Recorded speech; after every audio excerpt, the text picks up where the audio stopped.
నేను ఇంకా టీజర్ కనుక నా స్పీచ్ కూడా టీజర్లో ఉండాలి తప్ప సినిమాలో ఉండకూడదని ప్రయత్నిస్తున్నాను.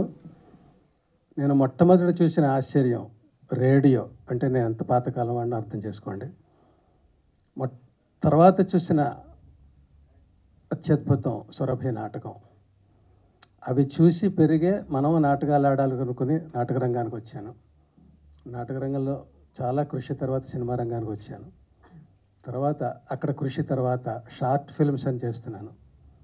ఈ షార్ట్ ఫిల్మ్స్లో నేను ఎంచుకున్నది ఏంటంటే, నేను నాటకాలు సినిమా రెండూ తెలుసు కాబట్టి ఆ రెండును మిక్స్ చేసి పావుగంటలో చెప్పాలి, అది టార్గెట్.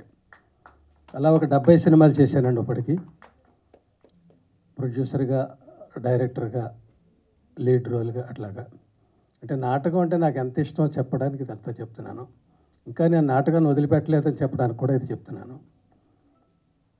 మరి ఈ నాటకాలకి సంబంధించి మంచి మంచి సినిమాలు మనకు వచ్చాయి.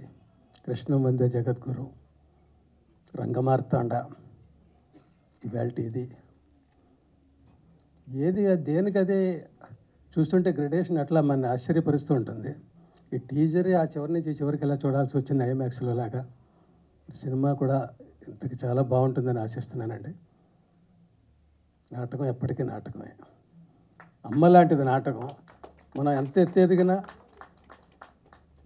పెద్ద ఉమ్మడి కుటుంబంలో పిల్లలు ఉండొచ్చు, అమెరికా వెళ్ళొచ్చు, కలకత్తా వెళ్ళొచ్చు, యూరప్ వెళ్ళొచ్చు, ఎక్కడికైనా వెళ్ళొచ్చు. కానీ వాళ్ళందరూ కలిసినప్పుడు ఆ ఇంట్లో ఒక పెద్దమ్మ ఉంటుంది, ఒక నాయనమ్మ. ఆమె నాటకం. తల్లిని మర్చిపోకూడదనేదే నాటకం. నాటకం నుంచి పుట్టిన అనేక రూపాలే ఇవాల్టి కళారూపాలు. జై నాటకం, జై ఉత్సవం. ఆ తల్లిని గౌరవించినప్పుడే మనకు ఉత్సవం. Thank you. Thank you LB Sriram గారు.